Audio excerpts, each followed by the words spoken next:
I just wanted to talk about this. One of the things that's frustrating to me is that the world doesn't know we I'm gonna did. move upstairs real quick.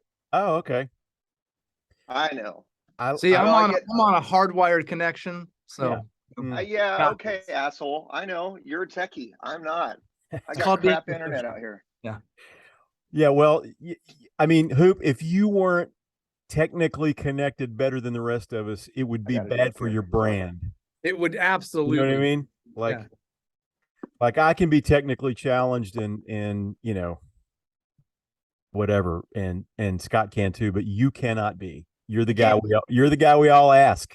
That's right. That's right. So I'm by a window now, that's so I mean yeah, that's almost like being hardwired in. perfect.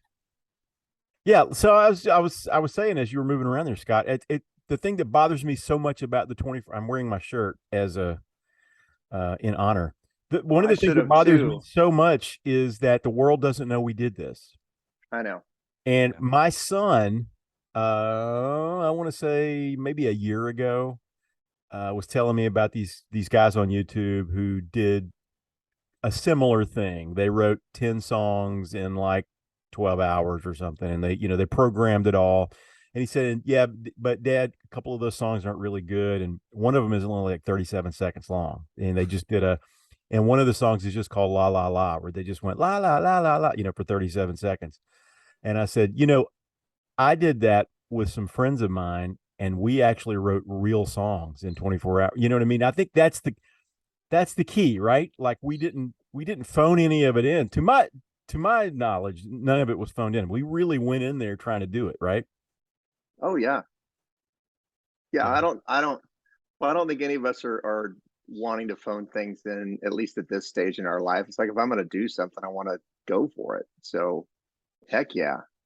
There were no La La songs. If yeah, there the were, I'd older block you them out get and and the slept through less it. time you have, you realize I gotta protect this time, right? I can't. For sure. I mean, there was a time, Hoop, we know all too well, when we could waste some time. We were pretty great at it. And We became there's pros value at in that. wasting There's time. value in Yes. that, right? I mean, it's like, is it really wasting or is there bonding occurring? There's all sorts of Scott's right. stuff, but Yeah. Yeah. it's not wasted. And 37 seconds is a jingle. Sorry. It's a jingle. That's right. That's all. right. That's right. That's absolutely. In fact, it's not Doesn't even a count. full jingle. I just did a jingle, and you got to have a full 60. So, um, 37 seconds it's too long for a 30 and not long enough for a 60. You haven't even really done a good jingle. You've done. I mean, God bless them. I'm happy for anybody to try stuff, but Yeah, but had there been a Facebook Live or an Instagram Live, or I mean, technology is always changing. I get it, but had some of that been out when we did this, it might have looked different. More people might have been aware. isn't that funny? Hoop, you probably I don't know if you think about this, but you probably live in it more than the rest of us. But so much of what Scott just said is like the thing. It's like we're so often at the mercy of what the available technology is, right? Always. Yeah. Because you're right, Scott. If we could have Facebook lived it, I mean, I just got to believe there would have been thousands of people following it by the end of the night. You know what I mean? The word would have gotten around. Hey, these guys are writing and recording a whole record in 24 hours. I mean, I just knowing how that works and having done a lot of lives now and stuff, but it just nobody had it.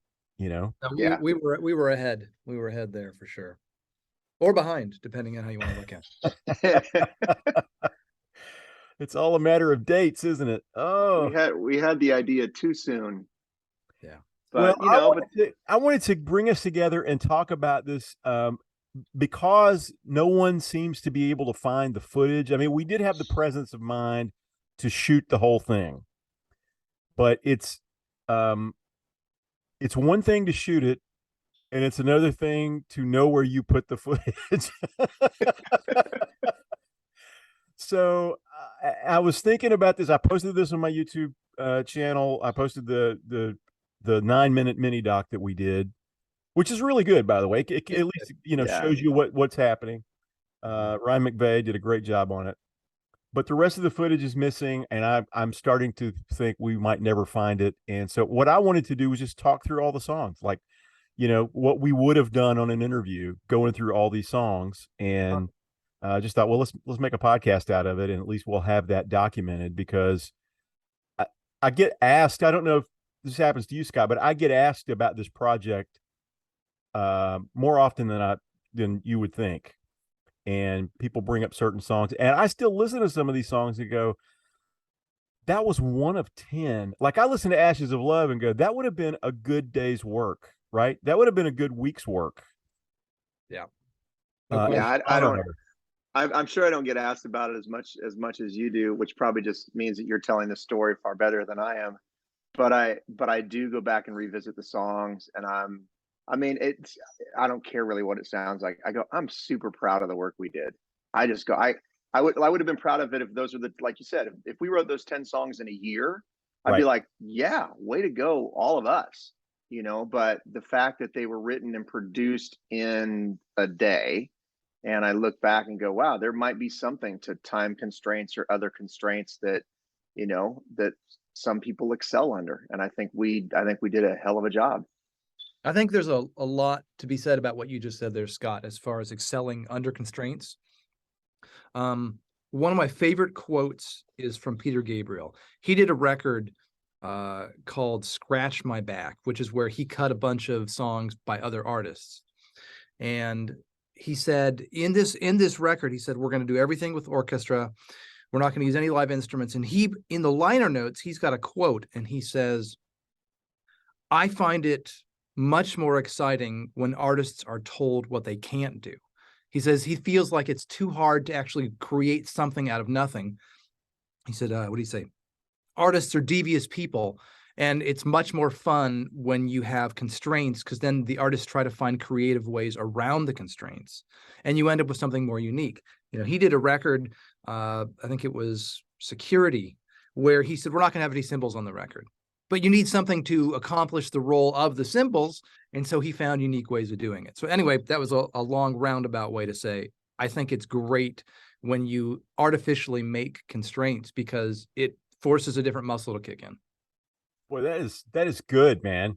I love that. And I think it's so true. I mean, how many times, guys, we all have worked, or still to some degree work, in the faith-based world of entertainment, and there are always constraints put on you for that audience. I didn't mean to veer into this, but we know what that's like. How many times have you had to find a workaround because this radio station won't play this or that? You know what I mean? Oh yeah, it happens a lot. Yeah, I mean, it sharpens your skill. That Peter Gabriel, he was onto something. I wish he would have made something of himself, but yeah. What happened to him, Hoop? He was such a talented guy with such. He gave it with Genesis. He gave it his best shot with Genesis, and it just didn't work out after that. Yeah. So what do you say? Yeah. Let's start from the beginning. What are we doing here? The first song we wrote for the thing. Was that the first thing?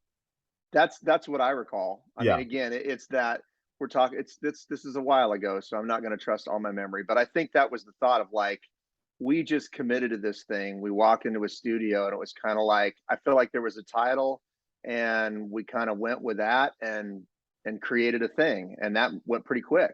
At least the musical vibe with the title, right? Yeah, right. And Hoop, I gave you credit on the doc, but I have to give you credit here. That studio was, man, that was part of the reason we were, I think, able to do it, because it was so, for two piano players to be in that studio, it's playground. Like, yeah, Totally.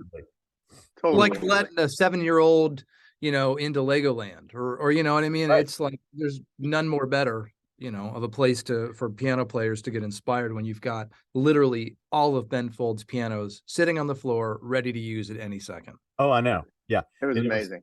The Tic Tac, I kind of loved that, but there was a 9-foot Steinway that Scott made sound great, and then there were whirlies and Rhodes and an upright, and I mean, it's just any kind of thing. Piano players really aren't used to that. Guitar players can go into different tunings, they can grab another guitar, but That's right. we're kind of stuck with whatever beast is sitting in the corner, And unless it doesn't matter how you mic a piano. A piano is going to sound what it sounds like in the room, just Yep. different shades of that. Yeah, so that studio, that's RCA Studio A. That studio, little personal history, was the studio. My father was working in that studio with Ray Stevens the week I was born. He Wow. left that studio to drive to Baptist Hospital to me when my to take my mother to Baptist Hospital when, the day I was born.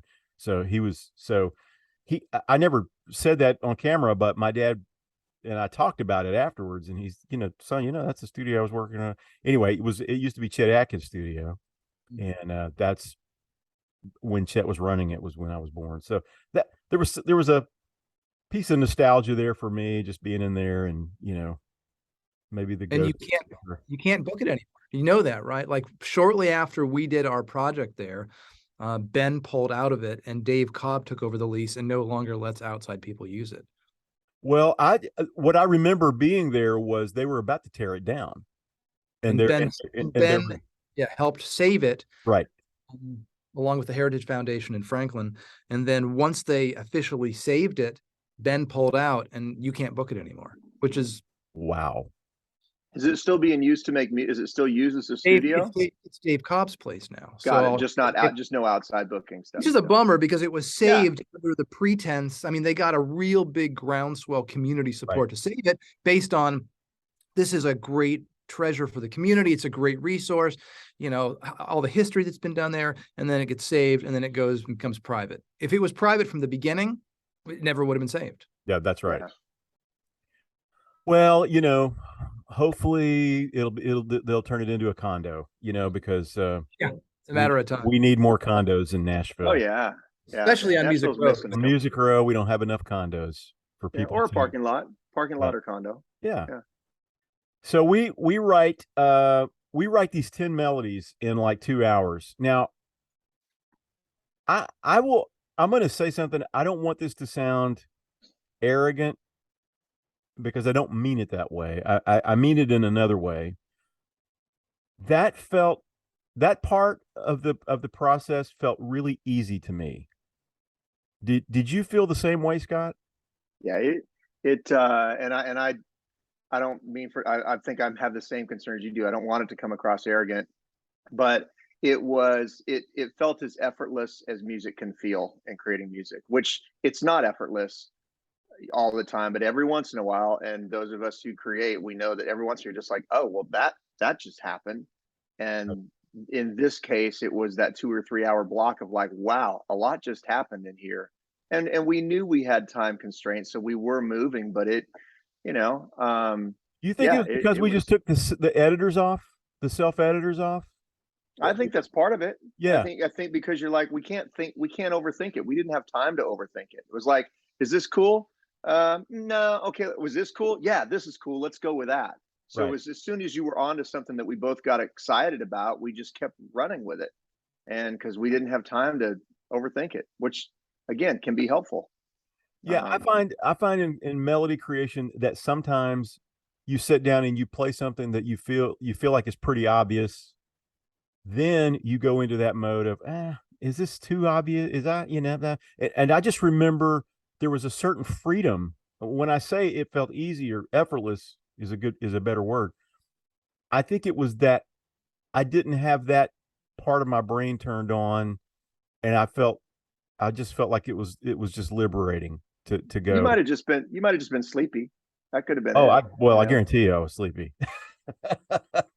What are we doing at 7 o'clock? Why don't we start at like noon and go to the next noon? I don't know. We decided it was 7 I'll to tell 7. you why. Because at like 5 a.m., when everybody's totally trashed, there would have been more of that. That's why we didn't. That is a good point. Yeah. That's why. Yeah. Now I could be wrong, but I seem to recall. So like you guys got there at 7. I showed up shortly thereafter to start setting everything up. But I kind of remember doing a little bit of melody tweak on each individual song when we were actually tracking it. So you guys wrote, I wasn't actually in the room with you guys while you were writing the tunes, I don't think, but there was some melody refinement once we got to tracking, if I remember right.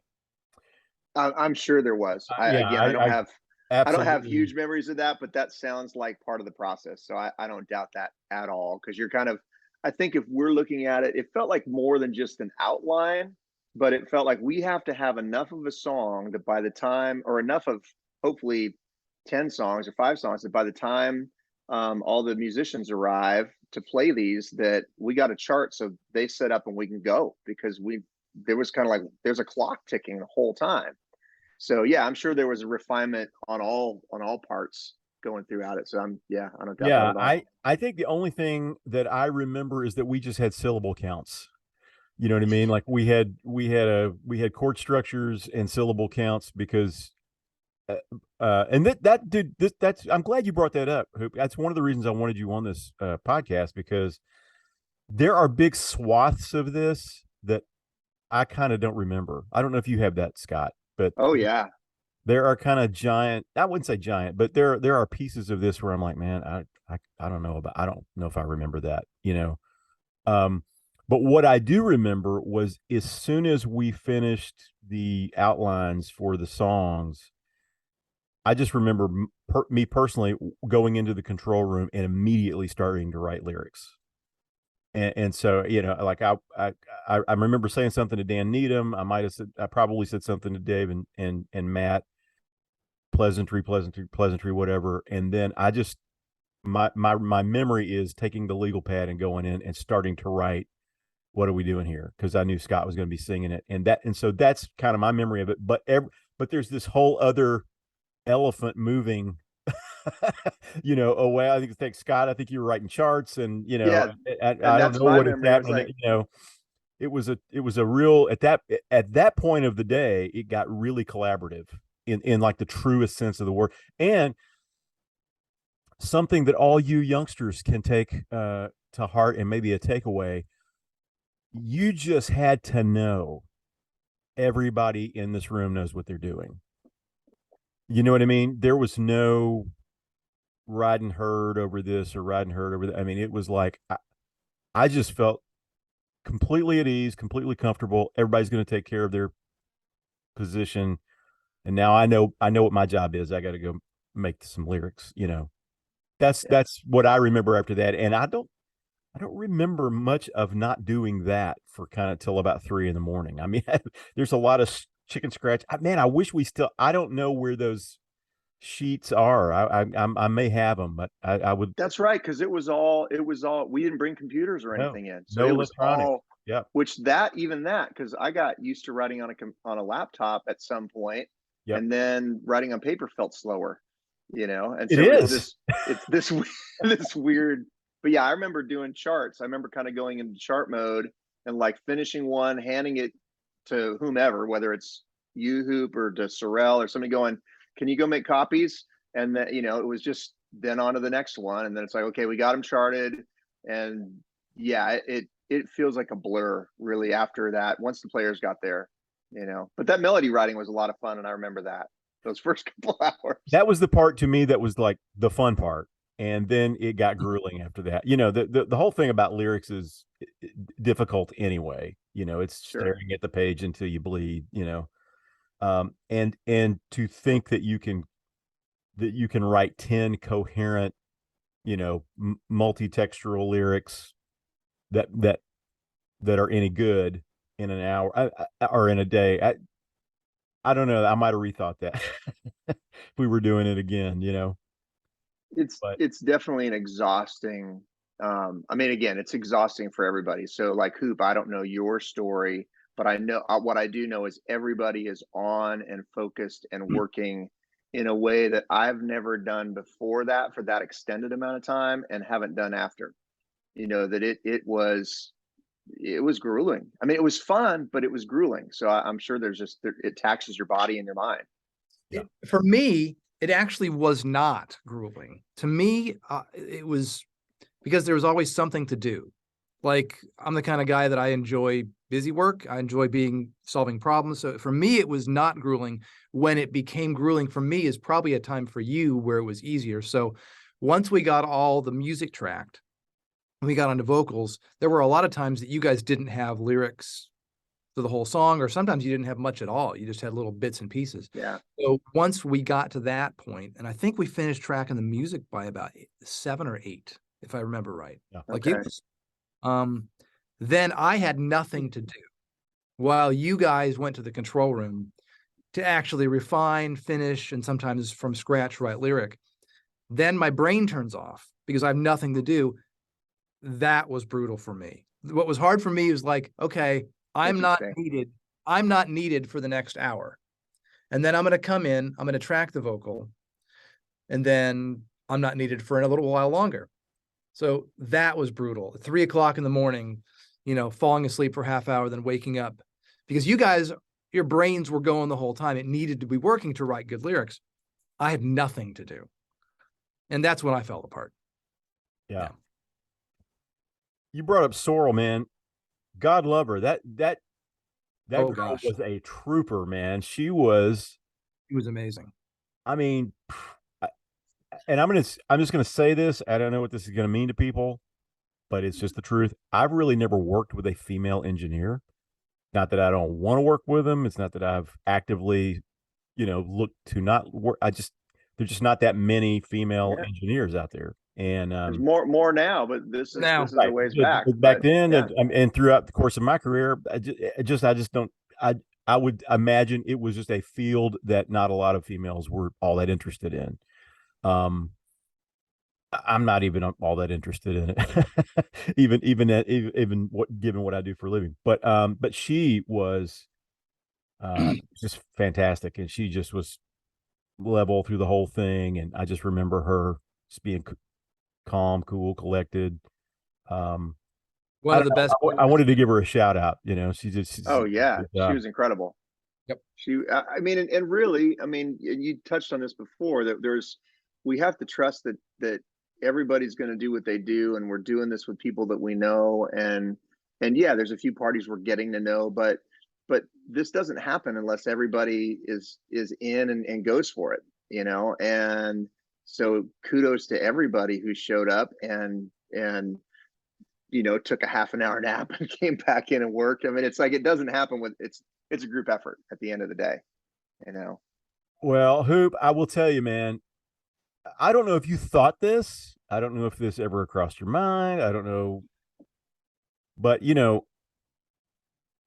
when someone is flying like a 747, I always wonder if they think at some point during the transatlantic flight, I've got almost 1,000 people on this plane, and if I make one wrong move, I'm going to kill everybody. And you were at the helm of this. Strange analogy, but okay. No, but you were at the helm. I don't know if you ever thought about this, but this would cross my mind. I would think, man, if we have one big technical problem, this whole thing's over. And I don't know if he's thinking about that, but it is so common, for there to be like, look, there's a big problem with the board. There's a big problem with the whatever, Pro Tools crashed or whatever. This happens so often in sessions where you've got an hour or 2 hours of downtime while you fix this or that. And I just remember thinking, okay, every so often I would think, I wonder if he's thinking about that, because if we get 2 hours of downtime, this experiment is done, right? It's over. Did that ever cross your mind? No, it really didn't, because as an engineer, the most important person in the room for you is the assistant. Right. Knowing that you've got somebody that's like competent, quick, and they're already thinking about that stuff. So I didn't really, because I knew that if something came up, or there was a problem between Sorrel and I, we'd fix it. Yeah. Yeah. I was more concerned with doing what you guys did justice. That was more stressful for me, was like, okay, 2 of my closest friends, who were some of my favorite songwriters on the planet, trusted me to kind of herd the cats for the day, right? So like, for me, the stress was, I just want to make sure I'm serving what you guys do best and being efficient. But it wasn't even about, will we get 10 songs tracked? I mean, this is Nashville. Like, that happens all the time. Like, yeah, I wasn't worried about that part. No, I was worried, but my point is, I was worried about getting something that was better than a demo on Yeah. tape. Yeah. I was concerned about, like, how do we make sure this doesn't feel like a Nashville demo session? Yep. And Well, how do we get the players out of that mentality? Because the one thing that Nashville has is, I think we have probably the deepest talent pool around, and we work so efficiently in the union structure. Even if it's not a union project, it's just ingrained to all of us, right? It's a 10-1, 2-5, 6-9. Yep. That's the thing, right? So how do you let the players know, okay, guys, like, we're not trying to just get something on tape. We're trying to make something special here. So so I think at the beginning of the day, I think I'd probably talk to the players and say, guys, this needs to be cool. Take chances, experiment, have fun. So for me, the stress of that day was all about that. Yeah. Well, how do I make sure this doesn't sound like a demo in the end? Yeah, and great players always have a bag of tricks, and it's very tempting to grab this thing out of your bag of tricks that will work, and I can have this part done in Right. 15 Exactly. seconds or whatever. Yeah. Exactly.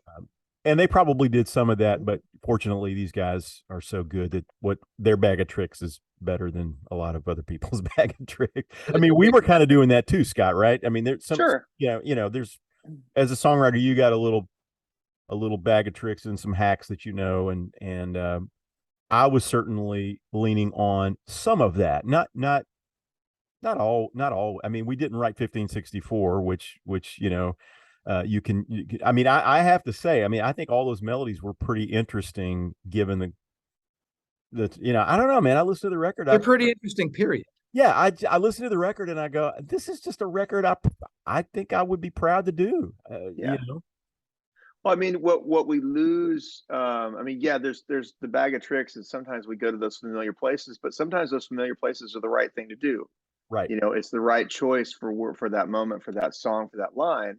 And yes, we lose the ability to write something on a given day and wake up the next morning and listen back with fresh ears and go, oh man, if we change that one line, we didn't have that available to us because we removed that, and that's okay. So sometimes the creativity that can come from that, yeah, we might miss out on that, but I think we tapped into a different type of creativity because of the constraints. Have you, since the project, Scott, have you taken any of this stuff that we learned about stream of consciousness I mean, have you brought it into your work? Have you thought, did it turn anything for you? It kind of has for me a little bit. I'll be curious to hear how it has but yes, the short answer is yeah, it has for me, and in a couple of different ways. But even in lyric writing for me, which is not, that's definitely the more struggle for me. Music's always been easier, but I, more often than not now, when I stare at a blank page, if I kind of know what the theme is or the title is, I'll just write down lines that come to mind. I do that brainstorm effort of, like, just to get something out there, and then it becomes moving puzzle pieces around more than it is. And it generally, for me, it feels more real. It's more honest because I haven't self-edited. Like, if I start just trying to write lines that rhyme, I'll edit my way out of something that might have more ache or feeling or honesty. So yeah, I'm kind of similar. And it's funny because for me, I don't know that struggle is the right word, but I would say I think I probably have a rap as more of a lyric centric artist. And for me, it was the same thing you said, kind of in reverse on the melody. I think I've had trouble in the past trusting my initial instinct on melody. And that kind of gave me a license to go, now, you know what? It might be better than you think it is, or just go with it. Right. Just let it happen. yeah. So what about you, Hoop? Any takeaways? Yeah, that I'm not as young as I used to be. No doubt about that. Yeah, I really thought that I would have the hanging chops more than I did. Dude, me too. Like, I really same. Yeah. Because I mean, I was 40 something when this happened. Yeah. I wasn't, I'm in good health, but I was not ready for the absolute emotional just shutting down at about 1 a.m. Because you and I know, we spent enough time of our lives together making records at 1 or 2. Yep. I'm on fire at that time. And I think it was because of what I alluded to earlier, just because my contribution was less important towards the middle end of this thing. And when I'm not using the brain, so for me, I guess a takeaway would be that I always have to stay engaged. So when you see football players and there's like a long halftime break, they're on a treadmill, they're on an exercise bike, just trying to stay warm. Like if I had to do this again, I would have done something to stay sharp while you guys were writing the lyric where I couldn't contribute. Whether that would have been starting to do the rough mixes, or editing some of the tracks, or something that kept me in the game. That's interesting. Yeah. I don't know if that's that important to know, because it's, how often do you need to have a skill of being awake for 24 hours making music? But that's my takeaway. But I think this experiment was more than just a music experiment, man. For me, this was almost a psychological experiment.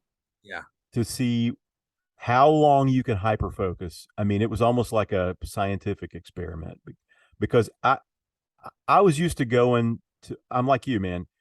Oh yeah, it's 2, 3 in the morning. I'm still going strong, but never starting at 7 a.m.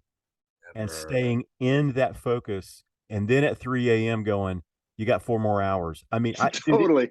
It really kind of messed with me psychologically. It took me about a week to kind of unravel from it. It kind of messed with me psychologically. And the last 3 songs, I think, it's really weird, man. I get these very strange, dark emotions listening to the last 3 songs. Which were what? Sing Your Song, ironically.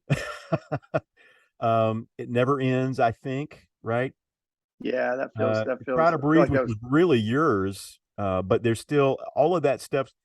When I hear it, man, it just dredges up all this weird Well, stuff. that one's depressing anyway. So Well, it Try is, to Breathe yeah. is just, a dark song.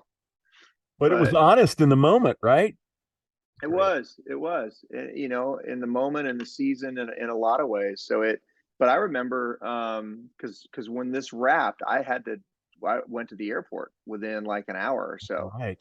and flew back to Seattle, and I felt, I mean, yes, was there alcohol there and coffee and such? Yes, there was, but I was not drunk at all. Right. I did not, over consume, but I felt unsafe to drive to the airport. Yeah. And same sort of thing. It messed with me psychologically. I was excited. I was exhausted. I got sick for a week. I mean, I couldn't sing for a week, just from certainly overexerting the body in that short amount of time. But I think just everything was on. It was body, mind, emotion, psyche, all that. Yeah. I think that's my biggest takeaway, was the actual kind of physical experiment and the mental experiment. And just not overthinking this. I kind of, when I listen to this record, it kind of pisses me off, because I go, I think I've been working too hard my whole career. I think I've been slaving over, because I'm telling you, Big Life in a Little Town, it might need some tweaks, but it still really holds up. That's one of my favorites. And I just listen to Ashes of Love and go, I don't know, that could be on the radio today, right now, And as a craftsperson, as a craftsman, listening to it as a song, I go, there's not a thing wrong with that song. It's as lean as any song you're going to hear. It just is. I don't know if all of them are, but I think most of them are. I agree. It's a solid body of work, and I don't mean that to sound arrogant. I mean, certainly I'm biased on stuff that I'm a part of. I tend to like it, because if I didn't like it, I would keep pushing to try to rewrite something. But man, it feels solid. I'm ready to do it again. Let's see. Anybody want to? Are you serious? I said it kiddingly, but I also there's a part of me that do you think we could do it better? No. Well, maybe. Be different. Maybe I would be more tired. I'm older, So Yeah. it would be harder from a physical standpoint, but it would be less novel in the sermon. We know what we're saying yes to, which could be the reason why we end up never doing it again. I don't know. So Um, in 1 year, but I'd be open to it. in about I a would- year and a month, we celebrate the 10th anniversary of it. You guys want to do it again? I would do it again. I'd do it again. I would like Krippayne. Why not? And this time, actually, we have the technology to show, let's see if we can. Let's see if we can do it again. I think we could do it faster. I think. Oh, I know. I think knowing what we know and having done, I think we could do it faster. I think physically that would be wise. I think Yeah. we should do it fast. At least 23 hours, because if we do 24, it's already been done. I think we could do 12. I think I need a drink, and it's not even 12 out here yet. I don't drink anymore. I'm way better. Well, then we could definitely do it in 12 if you're not drinking. I mean, the amount of time we spent trying to wake you up. I'm totally joking. But. Same with you. I'm with you. I was not drunk. I think I had a couple of beers. I think there were some whiskey. I had a little bit of that, but I don't know. I don't know if I'm prepared for 12. I mean, 18 for sure. Okay. I'll meet 12, you there. 12. 18. I think 12 would have to be, again, there's no room for anything. It's like you can't. I think you guys need to remember how much extra time the lyric stuff took. That, I mean, I said, you're right. You're right. You're exactly right. Yeah, to refine that much text. Yes, that's what takes time. But I'm in for 18. I'm in for 18. Next November, I'm in for 18. Yeah. We just got to find a studio. I mean, dude, maybe we do it at your place, Hoop. Your place is fantastic. We did it at Wildwood. Let's do it at Wildwood. Let's do it at Wildwood. All right. Guys, thank you for doing this. Talking about this. I know it's, the whole point of this was to get us to say yes for next year, wasn't it? That was it. The whole thing. I just want the world to know this happened. I want, us to have talked about it a little bit and unpacked it, because we never really did on camera. Yeah. And so I really appreciate you guys doing this with me. The project is called The 24-Hour Conspiracy, and you can see the mini doc on my YouTube channel, and you can we need to upload the record probably to Spotify just so people can get not it. up there. I don't is it think not it up there? It might be, but I don't think it is. But all right, now I want to look, but I'll look later. I'll tell you what. One of us will have it up there before. Yeah. I think we might have made a call. How do you spell it? Is it HR? Yeah, I think so.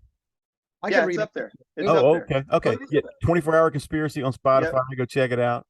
Just like the shirt, 24 HR Conspiracy. Every song, yes, exactly. Every song was written and recorded pretty much that day. So, all right. Two versions. Sayonara. Yes. All right. Thanks, guys. Thank you, guys. See you soon.